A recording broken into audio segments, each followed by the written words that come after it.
magbibigay po. Ayan na. Araw-araw tayo kumikilos para sa kinabukasan palusog. Gulay, prutas at sapat na pagkain, yan ang simula ng magandang hangarin. Sama-sama, tulong-tulong, bawat tahanan ay may layon. Sa Pepan ay may gabay. Nutrisyon ay abot kamay. Sa Pepan, tataran at magkaisa. Para sa nutrisyon, bawat isa ay mahalaga.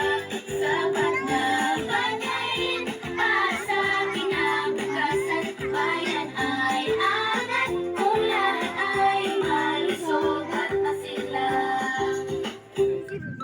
Bata, matanda, lahat kasali sa wastong pagkain ka lang mapapahiya.